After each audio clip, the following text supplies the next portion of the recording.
Hi everyone, welcome back to my channel. Today we are going to analyze the graph of quadratic function y is equal to ax square plus bx plus c when a is greater than 0. In the previous lecture we discussed some points which I am going to show. Y is equal to ax square plus bx plus c when a is greater than 0. Domain is all real numbers. Range is minus d by 4a to infinity. Its minimum value is minus d by 4a. It is an upward parabola with vertex at minus b by 2a, comma minus b by 4a. Now, the parabola with vertex at minus b by 2a, comma minus b by 4a we plotted in the previous video. On the basis of this d discriminant, we have three different cases. Case 1, when d is greater than 0. In this case, minus d will be less than 0 and minus d by 4a is again less than 0. That means the vertex in this case will be below x-axis. Below x-axis.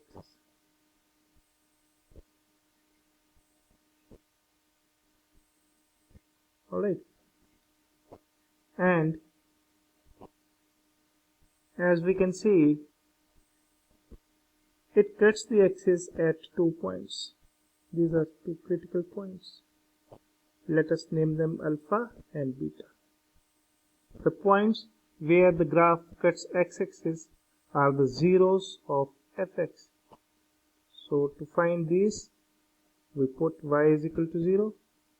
This means ax square plus bx plus c is equal to 0. This implies x is equal to minus b plus minus root d upon 2a by the Sridharacharya formula. Let us take the smaller one to be alpha. Alpha is equal to minus b minus root d by 2a, and the other one be beta.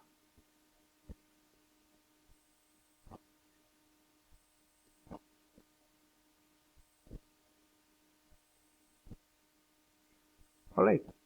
Now, y is equal to 0 has two real values of x, alpha and beta. And when x lies between alpha and beta, here, the values of y are always below x-axis, therefore they are less than 0. Means when x lies between alpha and beta, y is negative.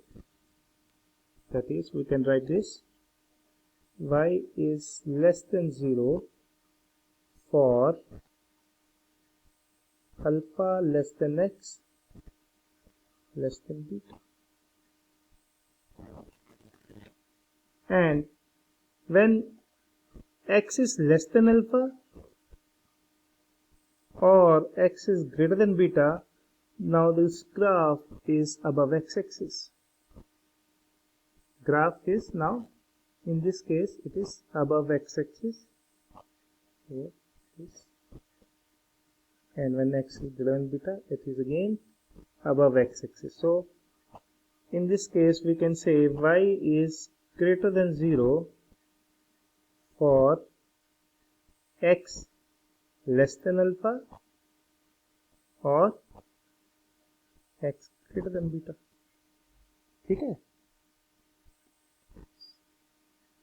Similarly, we can discuss case 2 when d is equal to 0.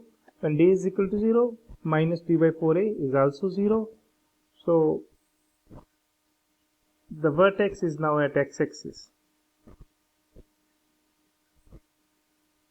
We can clearly show that y is equal to 0 only for one value of x, that is x is equal to minus b by 2a, and the graph is always above x-axis. That means y is always greater than or equal to 0 in this case when d is equal to 0.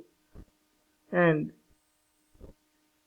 the third case, that is when d is less than 0, again in this case minus d will be greater than 0. On dividing by 4a, a positive number, minus d by 4a will be a positive value. So the vertex of the parabola is, in this case, it is above x-axis,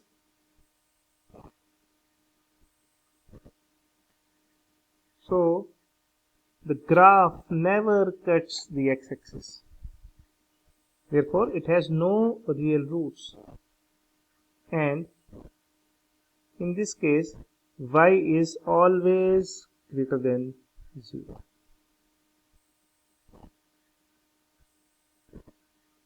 So we have written the three which we have discussed. This is case 1. When d is greater than 0, we take alpha is equal to minus b minus root d by 2a and beta is equal to minus b plus root d by 2a. Then y is ax square plus bx plus c is equal to 0 for x is equal to alpha comma beta, two real values of x for which ax square plus bx plus c is 0, and ax square plus bx plus c is less than 0 for x lying between alpha and beta. Finally, ax square plus bx plus c is greater than 0 for x less than alpha or x greater than beta. Then case 2,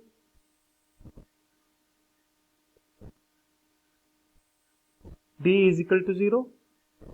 In this case, ax square plus bx plus c is equal to 0 only for x is equal to minus b by 2a, and ax square plus bx plus c in this case is always greater than or equal to 0 for all real numbers x. Then case 3, when d is less than 0, we have ax square plus bx plus c always greater than 0. So ax square plus bx plus c is equal to 0 has no real roots. Now we will solve some examples. First one is y is equal to x square minus 6x plus 10. In this case, first of all find d. D is equal to b square minus 4ac, which is minus 4 less than 0. So it is case number 3, third case, where y is always greater than 0. And what is vertex of this graph?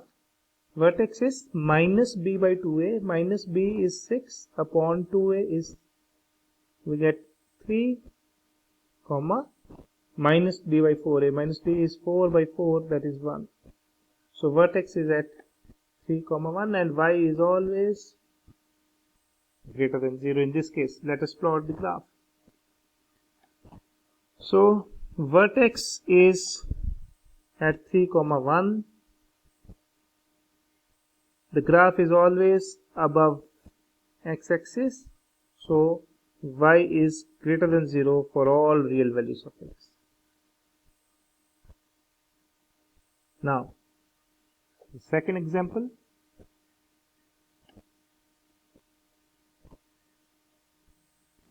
Y is equal to 2x square plus 5x plus 2. In this case, what is d? D equals to 25 minus 16. that is 9. And the vertex V is minus b by 2a, which becomes minus 5 by 4, comma, minus d by 4a, minus 9 by 8. So vertex is this minus 5 by 4, comma, minus 9 by 8. And what are the values where y is 0? Y is equal to 0 implies x is equal to minus b plus minus root d. Using this, root d is root 9, which is 3 upon 2. We get this equals to minus 5 minus 3 is minus 8 by 2. 2a is 4, sorry. Minus 8 by 4, which is minus 2. And the other one is minus 5 plus 3 by 4, that is minus 2 by 4, minus 1 by 2. So alpha is minus 2 and beta is minus 1 by 2. Vertex is at minus 5 by 4, comma, minus 9 by 8. Let us plot first of all. So we plot this. The point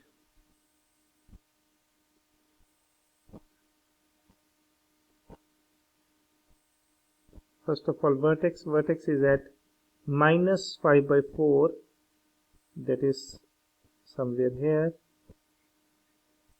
minus 9 by 8. Vertex is somewhere here, and the two roots are minus 2 and minus half. Let us roughly sketch the graph.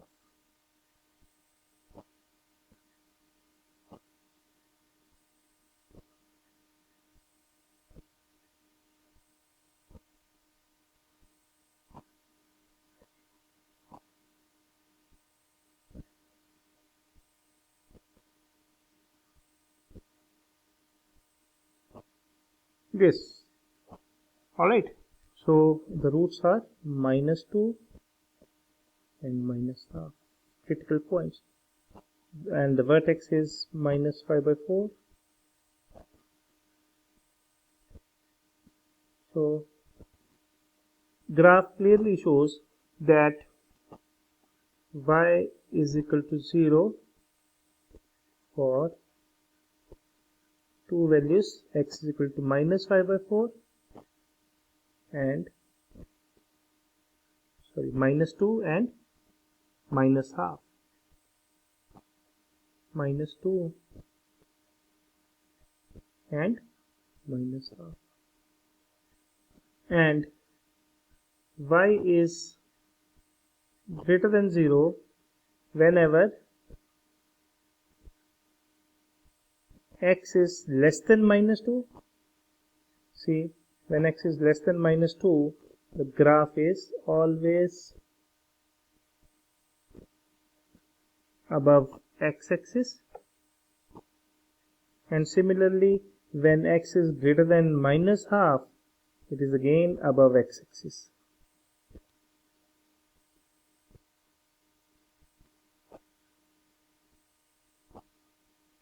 Alright, and what about y less than 0? Y less than 0 for x belongs to minus 2 and half. Why? Because in this case, in this region, it is below x-axis. It is for x between minus 2 and minus half.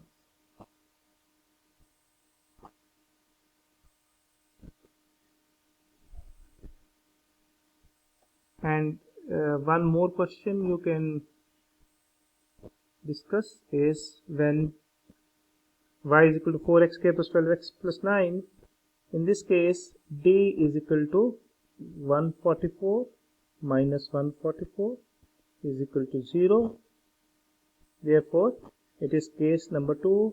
Y is equal to 0 for x is equal to minus b by